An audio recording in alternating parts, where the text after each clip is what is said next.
Hello, wonderful. This is Sarah, and I want to know, have you ever tossed and turned and rehashed a conversation or a situation from earlier, or got criticism from someone at work, someone in your life, and just felt like it really cut you to the core? If so, then you are going to love today's conversation. Hello, Bill Lee-Emery. How are you? Excellent, Sarah, and I'm so delighted to be on your podcast. As I said before, the topic of your podcast, I think, in this time is just so timely, so pertinent, and so needed. And, Mm. and I'm hoping that what I've got to bring, my particular nuance on things, will be of service to your listeners. Well, I have no doubt it will from my research on you. So, Bill wrote the book, Be Bulletproof from Criticism. And I know all my listeners are like, oh, that sounds great. That sounds great. Because not only do we want to be toxic person proof, we want to be bulletproof from criticism, both being too critical with ourselves and handling criticism from others. So, Yes. what made you address this topic? Is this something you've struggled with? Well, I had in the book, I tell a story about in my early days of training, professional training. I was with a group of senior academics in education, and I don't have a degree in education, but I was teaching them stuff that they didn't know. And the class went for 6 or 8 weeks. And in the second week, one of the people, I said something, I made a comment which I thought was innocuous and innocent. And she just blew up and launched the most vitriolic attack I've ever had in my entire life. Like, no one has come anywhere near close to her, fortunately. And I've been training for like 5 years, so it was really early in my career. But I'd learned a couple of things by then, which allowed me to keep my calm, keep my dignity, not attack back, because that would have been, there were 20 people in the room, there were 19 people on my side at that time, and if I'd attacked her, there would have been 20 people against me, and I don't like those odds. So, and I was able, from the few things that I learned, to basically keep my calm, not attack her, and think rapidly on my feet while emotionally supporting myself. And if it was a game of chess, I had her in checkmate in 2 moves, with 2 questions. And at the end of it, like on the outside, I'm calm, and she'd basically shut up. And I could see 19 little smiles from all the other people in the room. And on the inside of me, I'm just dancing with joy, going, yeah, we got her, Not that I wanted to put her down, but I know I had to protect myself in that situation. But how the book came about is for the last 8, 9 years, I've been involved in men's gatherings here in Australia. And twice a year, I'd go and facilitate a workshop in one of these events. And I was listening around the meal table to conversations, and I picked up a theme that a lot of men were feeling that they were unable to deal with criticism, either from their own internal critic or their partners, their family, wherever it might be. And I'm going, wow, I remember a story. So what I did is I went back into my past and gathered some resources, and I held a workshop on that topic the next year, and it was really well received. So I'm going, maybe this is really needed. So then I produced a video course, and then I was sitting meditating one day thinking, what's next? What do I do in my life? I'm just turned 72 last month. And I'm thinking, what else? And the idea of another book. This is actually my 5th book. And I thought, well, what do I want to write about? Everything's been done. And then it struck me like a lightning bolt, like, Bill, here is a course that you've taught. You've actually got it on video. Take it and make it into a book. And so I did. And a mentor of mine said, write once, edit 20 times. And that's pretty much what I did. Oh, which is so hard. I'm in the midst of my 2nd book right now, and I say, oh, I Okay. love writing books. Yeah. Going back and editing and Yeah. processing and making sure that's no fun. No, outsource that stuff. Get somebody else to do that. Like, yeah. So that's how it came about. And it was only published on Amazon like 3 weeks ago, 4 weeks ago. And Really? Okay, yeah, that's awesome. Yeah, and I have to say, I'm proud to say I'm an Amazon bestseller 4 times, and then it dropped off, then it came back again, then it dropped off, and it came back again. I'm so such proud. is That's the wonderful. algorithms of Amazon. So yeah, I'm really happy with this book. You know, when you do something and just go, wow, I've shaped it, I've crafted it, and I've got it just to where I want it to be. That's where I am with this book. So I'm very happy I can talk for days and days underwater on this topic, but I want to make sure that your listeners get some real gems from our conversation. Well, I'm curious, what were the 2 questions that brought the 19 smiles? I can't tell you that, because if you do, then it's like it's a punchline of a joke. You've got to do all the I other gotta stuff. set up thing. So if you were in that situation today, or your listener is in that situation, then what advice would you give to someone who is dealing with an onslaught of criticism? Okay, so there's a couple of things here, and so the first one is, okay, I'm going to, let's see, I've got a pen in my hand. Oops, I've got a pen in my hand. So if I say to the world, what do you think of this pen? Let's say I've made this pen, and someone goes, wow, that's a beautiful pen. Does that make me a beautiful person? Well, no, it doesn't, because they're talking about the pen. And if someone says, well, that's a lousy, crappy, shitty pen, Bill, does that make me a lousy, shitty, quitty person, person? Well, it doesn't, because they're talking about the pen. So for a lot of people, they don't separate who they are or what they've done with themselves. So when people literally take things to heart, let's say this pen represents some kind of criticism or harshness, whatever. And so then people place what they've done. Let's say this is my book as an example. Okay, I've written this book. Someone goes, well, that's a lousy book. So until I kind of wised up, I could take this pen, put it right close to my heart. And when someone says, that's a lousy book, I can internalize it to mean I'm a lousy person. So if we don't separate who we are intrinsically as a human being and what we have done or what we have said, because they're different things, they are connected, we are responsible, and they're different. So when people literally take things to heart and crumble, they take someone's opinion about this, is it beautiful, is it lousy? They make the other person's opinion more important than their own. Then they take it to heart, and then they crumble because someone has criticized what they've done, and they've taken it to mean you're talking about me. So I love that example. Yeah. Yeah. So when this teacher was attacking me, rapidly I'm thinking, okay, is she, okay, for example, Sarah, let's say you call me a goose. Now, I'm sure you wouldn't do that, but let's say you did. And so you call me a goose, and I have to think, is this a fact or an opinion? And if I've just sprouted feathers and I'm making honking noises and wobbling as I walk, then maybe I've actually turned into a goose, but I haven't noticed it, in which case I need to go see a vet or a doctor. But if it's your opinion, then I have to work out whose opinion of me is more important. Now, if you take all the stuff that happens online and on mobile devices and all the rubbish that gets thrown around from people behind keyboards who are anonymous, and people get crushed by other people's opinions, and they haven't met them, they haven't seen them, they never will, and they make the other person's opinion more important than their own about themselves. And so that's one thing. You have to be your best cheerleader. You have to be willing to protect your heart, because it's our heart that gets wounded. And then we internalize it, we make it about ourselves. And then we can spiral down and we can get into all kinds of head stuff about, our worth, et cetera, et cetera. So we have to be a fierce protector. It's almost like we are the parent of our own internal child, and we have to stand up to all the rubbish that gets thrown our way. Otherwise, what happens is we crumble. But I want to make the point too, because some people say, well, if you can't take criticism, then how can you improve? And there's some truth about that.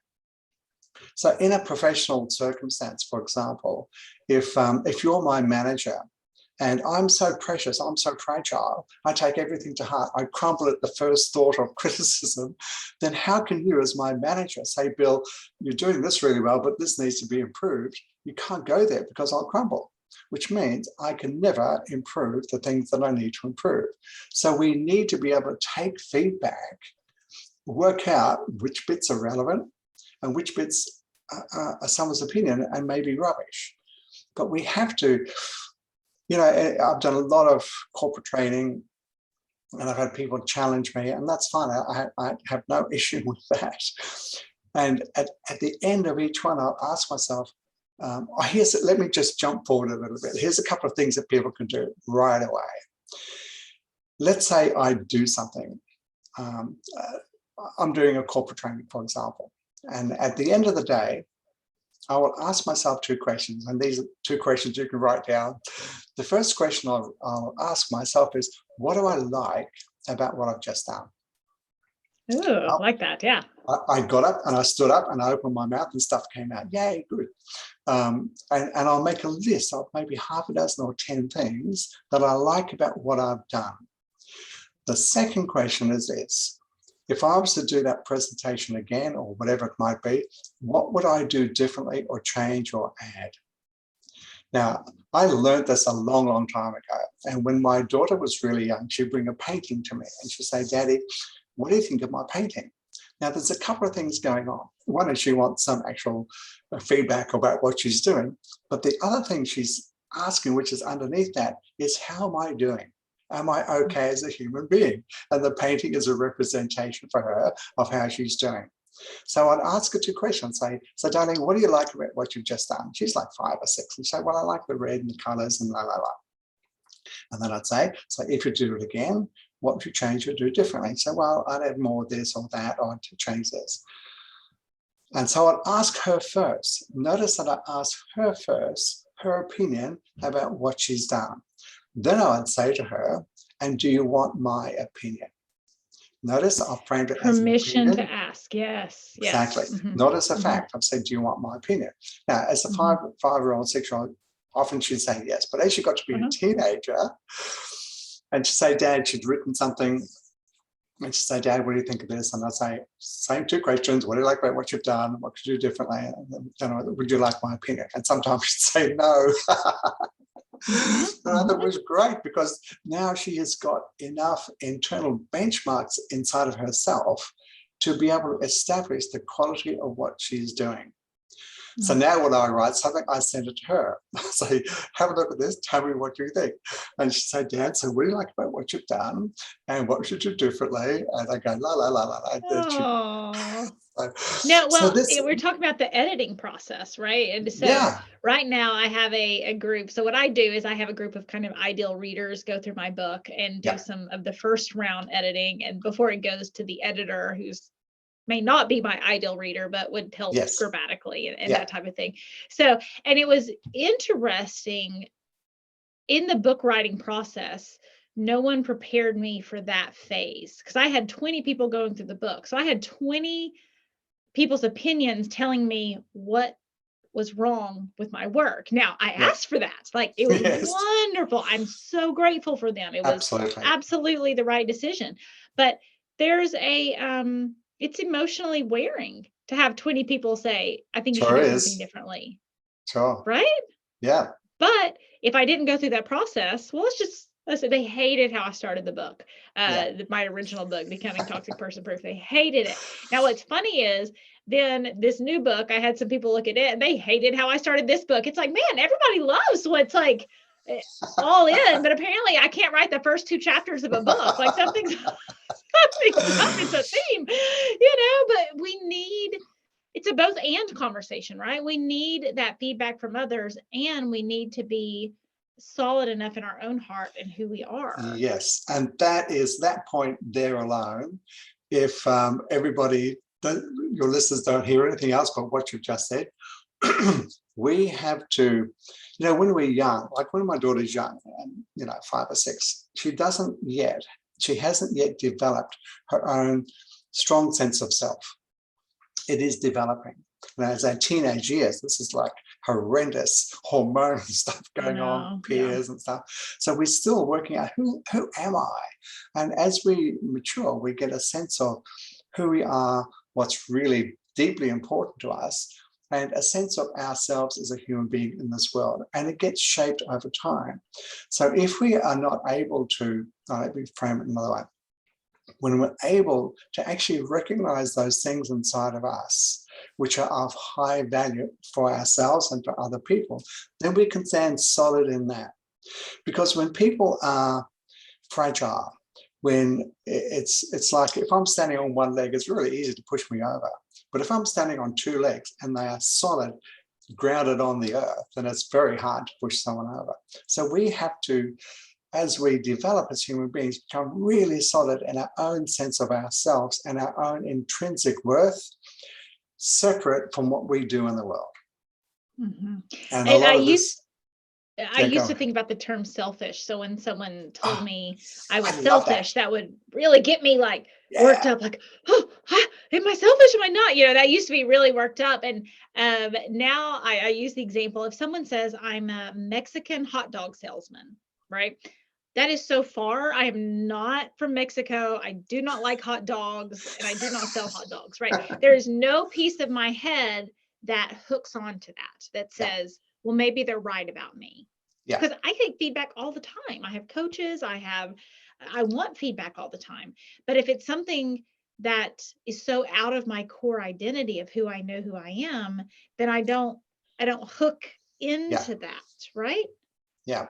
Yeah. So we have to be aware of the things that we are triggered by and work out this thing that I'm triggered by, is it actually valid? Is it valid now? It might have been valid when we were younger, but is it still valid right now? And here's probably the most important piece that I think I can share with your listeners. It's one of the things that when I first learned this 40-something years ago, it became a foundation default program inside of me that basically saved me from so much angst. And this was from one of my mentors in my early days, and he was teaching me about a model called transactional analysis, or TA as it's called. And so we're going for a year-long program, and one weekend he put up on the flip chart, he said, life is meaningless. And given the context of what we were there for, we're going, what the heck? What do you mean life is meaningless? And what do you mean? And he said this. He said, so he put in the middle of the flip chart, he put the word event. He said there are thousands of events every single day of your life, every single day of your life. Waking up is an event, going to sleep is an event, breakfast is an event. There's millions, and And he said every event in life is innocent, is meaningless. And so it took a little while for us to kind of process that. And what he said is, but as human beings, we are almost compelled to make meanings out of every single event. For example, I'm walking down the street. I see someone that I know. I wave hello. They completely ignore me. In nanoseconds, I've come up with some meanings about them or about me. Now, how come they didn't recognize me? Is there something wrong with me? Is there something wrong with them? And we'll make meaning after meaning after meaning after meaning. And what John said to us, he said this, whatever meaning you attach to that event becomes your reality. I look out the window, it's a sunny day. Oh, wow, it's a beautiful sunny day. I'm making a meaning about the fact that it's sunny. But for some people, it's like, oh, no, I want to read my book. I want to be a rainy day, so I can just read my book and do nothing else. So the day is innocent. It's meaningless. It's the meaning that we place in it. So he said, the meaning that we place becomes our reality. And then he said two other things. He said, whatever meaning we make is our choice. It's always our choice. We choose this event or this meaning, whatever.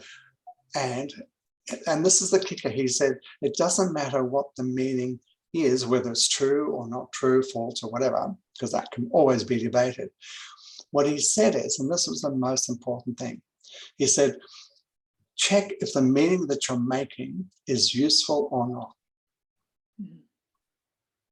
Because if you look around the world, there are some horrendous things that are happening in every part of the planet. Lives are being disrupted, all kinds of terrible things. But I'll bet every single listener on your podcast, if they look back in their life, there's been some event that at the time was horrendous. It was devastating. But then years later or decades later, they look back and go, wow, I'm so glad that that happened. Because if that hadn't happened, I wouldn't have taken this pathway in my life and I wouldn't be where I am now. But at the time, it was like a nightmare. And the meanings that we made about that event would have made it bigger nightmare. So, I remember at the time, so I'd learnt this theory and I'm going, okay, yeah, sure. Yeah, okay, John, I'll kind of take that on board. And I was at my girlfriend's place, I was reading a book and I was happy in my own space and she came home and she had a certain expression on her face. She was, she had a bad day at work, which was interestingly reminded me of an expression my mother used to have. Isn't that interesting? So I'm going into, oh my God, I've got to please her, I've got to, make her happy, etc. And then I'm going, well, hang on, Bill. What's the meaning that I'm making about her expression on her face? And I tracked it back. And the meaning that I was making unconsciously, my mum's unhappy, I have to make her happy, so I was safe. And I'm going, gosh, wow. No, I don't have to make her safe. I don't have to make her happy.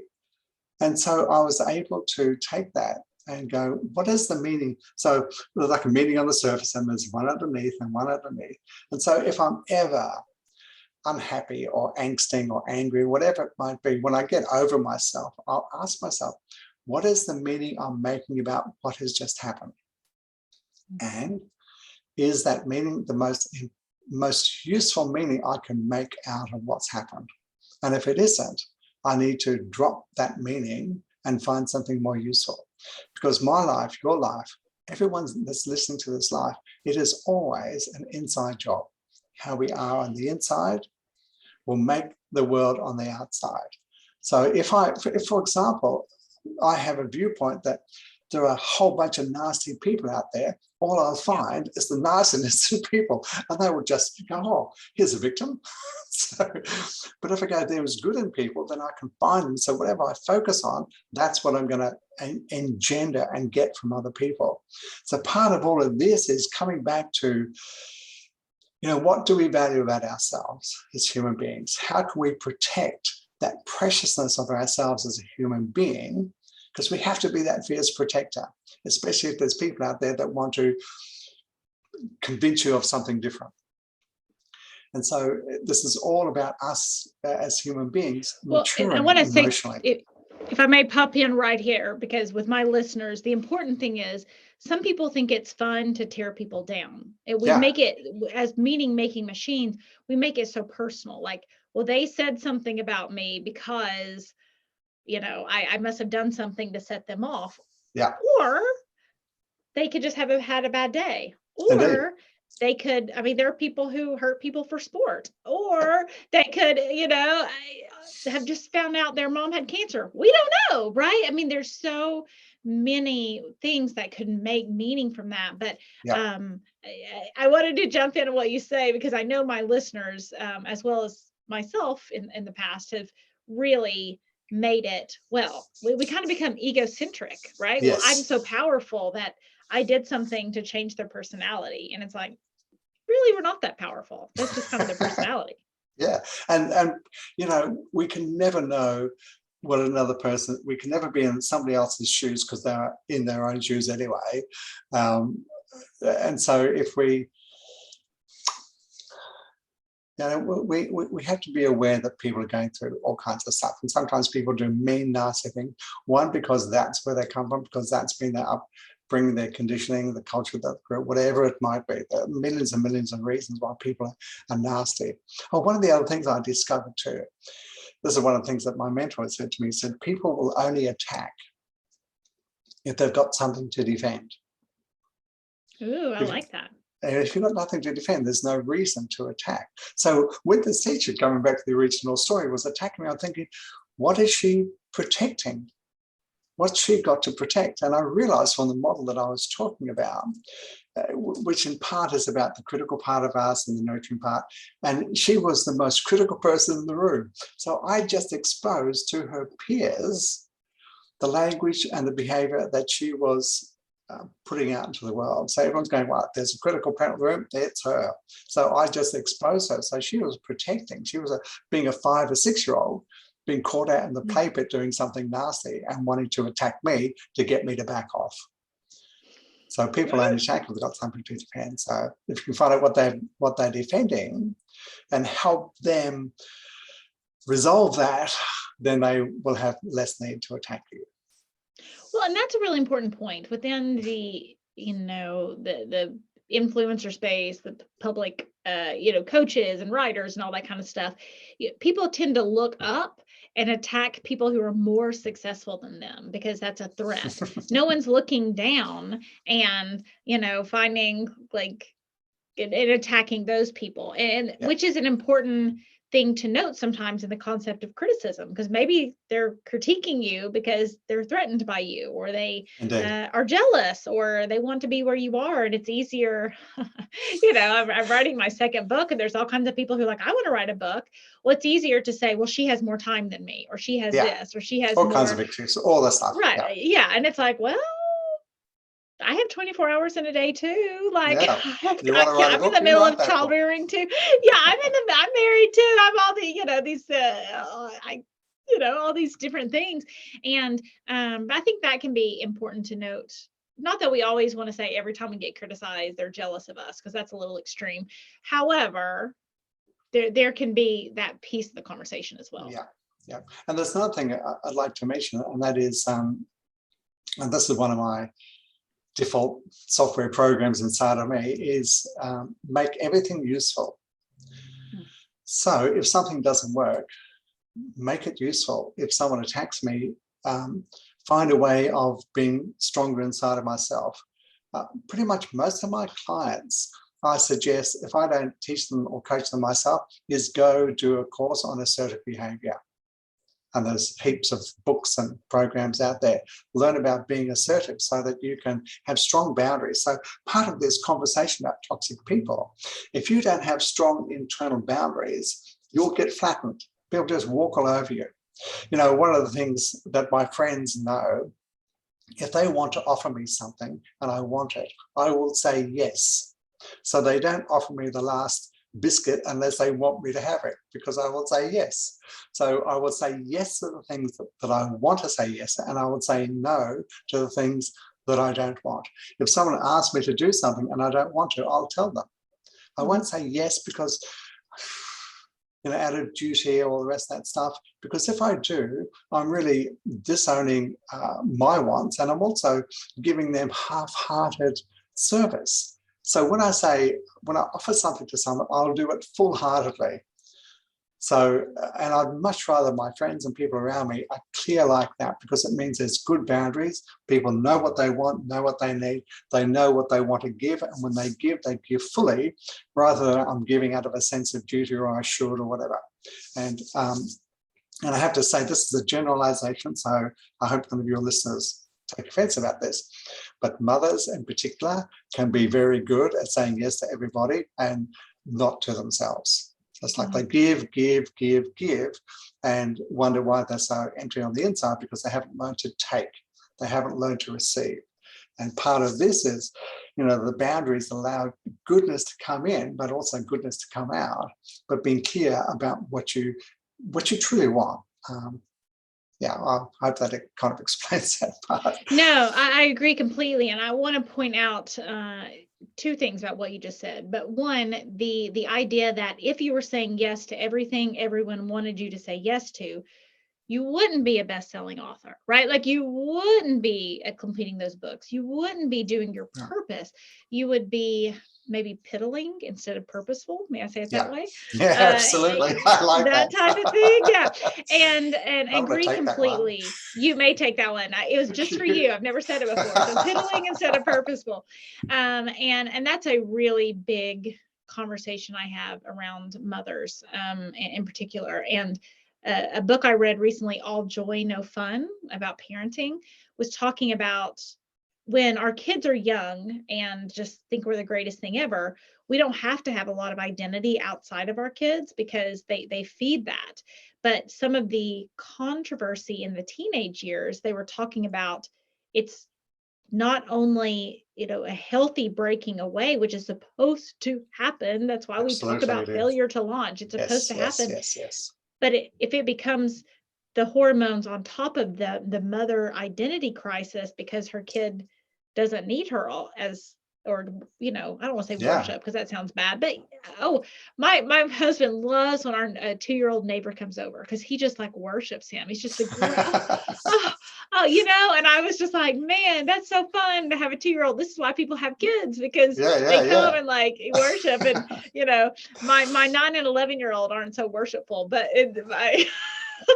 as they get to be teens, they really won't be. But if it becomes both an identity crisis because you don't know what to do without saying yes to everything, and then it can create a lot of conflict in the Yeah. home, a lot Yes, of yes, conflict yes, in the home, yes. as well as Oh, internal conflict. yeah. I want to go back to what you said about being selfish. Mhm. There's a man called Thomas Leonard who wrote a book called The Portable Coach. And he came to Australia some years ago. And so he's got this book about 28 principles of life. And the first one was, he said, become incredibly selfish. And we're all going, what does that mean? And he explained that if we are not, the word selfish has got a very bad press. It's like who the PR agent was, but it hasn't done a very good job. It's like we're being mean, we're being nasty. But what he is really saying is, know what it is that you want, where you're coming from, and honor that, and be self-full. So you are aware of what your boundaries are, because then you can give from a sense of abundance rather than a sense of I have to. And so with my clients, I teach them to become incredibly selfish, which means they get to be really good at self-nurturing and self-care. They get really good at saying yes to what they want and no to what they don't want. And without any kind of guilt or I should be this, I should be that. And so what happens is when they do that, the people around them also start to become aware of what their boundaries are, what they want to say yes to, what they want to say no to. And the whole family unit becomes much clearer, much more honest, much more real with where they are than pretending that they're not that. So and much healthier, higher functioning. Totally. All those things. Yeah. I made a joke. There was a educator on the podcast earlier, and I said, if every parent was confident, had good boundaries, really felt successful in who they were, knew who they were, emotionally healthy, like what would change in education if every parent, and they just kind of laughed. They were like, yeah. Oh. Wow. But as parents in the conversation of being selfish, we think, okay, well, if I'm rested, have boundaries, emotionally healthy, then I'm like bad somehow because I need to be up till 2 a.m. doing a Lego museum for my kids for a school project where they're 6. And it's like, it's the kids' school project. It's not your school project. Indeed. It's a kids' school project. And then you're exhausted and you're fighting on the way to school, and I'll never forget, I heard a mother talking and her kid, we were at a baseball game till very late at night. And I was like, really high in my boundaries about it. And I said, is it anyone concerned that we're playing this late on a school night? Is anyone else concerned about this? And they were like, well, my kids are complaining in the car. They're crying on the way to school, saying now they're tired. And I tell them to be quiet because I'm tired too. And I was like, oh, this is terribly dysfunctional. Like, why don't we just make sure they go to bed earlier? Like, what your kids can't control, like you're the grown up, like, and just all those sorts of things that I agree with the word selfish having a bad PR brand because I like self-full quite a bit. And that's a gift to our family. That's a gift to our absolutely children. Is. Yeah. Because our kids will model what we do, not what we say, but what we do. So if, as a parent, we say, okay, now's the time to go to bed. I'd give my daughter half an hour warning before it's bedtime so she would be kind of prepared. And I taught her a bunch of things that I'm glad that I learned parenting skills before I became a parent. just because of my corporate training, etc. So I learned a whole bunch of things about how to be a useful human being before I became a parent. I'm so glad that I did. Because as we model those things, our children basically pick that up. And if we teach them about boundaries, about saying yes, about saying no, about expressing what we want to say, then we build in resilience at a young age. So they don't have to wait till their 30s or 40s or 50s to go do a program on resilience, because they've learned that from the culture and the family that they've grown up in. So, you know, all these things about self-care, it's not a luxury. For me, it's an absolute necessity. So one of the things, coming back to the original teacher, when she's attacking me, I've got one of my hand on my belly and I'm gently rubbing my belly. No one can see it, but I could feel it. And what I'm doing is I'm self-nurturing. I'm letting my inner child know, hey, I've got this, you know, I'm on your side. I'm going to protect you. I'm not going to let her hit you or anything like that. You can't do that. So I'm emotionally supporting myself. But that's because I learned how to do that in my training. If I hadn't have learned how to do that, I would have done the opposite. I would have taken it to heart. I would have crumbled, and I would have been useful to that group of people with what I was teaching. So we have to learn some of these things about, you know, our inner strength, and finding that it's always there. It's kind of like waiting for us to wake up to the truth of who we are as human beings. Gosh, Doug, this has been a great conversation. Will I'm you loving tell people? Well, I knew we would. I saw the Bulletproof, I talked to Person Proof, and I was like, oh, Bill, we've got to chat. So will you tell people where they can find your book and more about you? Sure. So you can find the book on Amazon. So the title of the book is How to Be Bulletproof from Criticism and Do Whatever the Heck You Want. In brackets, it is your life. Or you can just search for my name. I'm sure there is no other Bill Lee-Emery on Amazon. So it's Bill, and Lee-Emery is Lee-E-M-E-R-Y. So just do a search on that and you'll find the book. And it's an easy, fast read. It's like 2-3 hours maximum. So I wrote it so that it's easily consumable. And off the back of this, I've just in this last week come up with some new programs that I'm going to do off the back of the book about how to take one particular section and do an experiential workshop. So again, if you're interested in that, you'll have my contact details. So my website is bulletprooffromcriticism.com.au. And if you go there, you can find out how to contact me. And please do, because I'm really passionate about this stuff. It's just like so important, so timely. So I do keynote speaking, I do workshops, all kinds of stuff. And although we may not be traveling as much as we do, we can still do things on, you know, Zoom recordings and stuff like that. So if it connects with you, then talk to me. Absolutely. Bill, thank you for helping us today on our journey to becoming not just bulletproof from criticism, but also toxic person proof. Thank you, Sarah. It's been such a lovely conversation. It's just such a meeting of minds. Yeah, like a woohoo. It's the best thing about these podcasts. We get to talk to the coolest people in the world. Yeah, right? yeah. And we could talk for hours. Like we could be here for days and days and days. But you know, people got to do things, I guess. Oh, that's true. Bill, thanks so much. It's my pleasure. Absolute pleasure.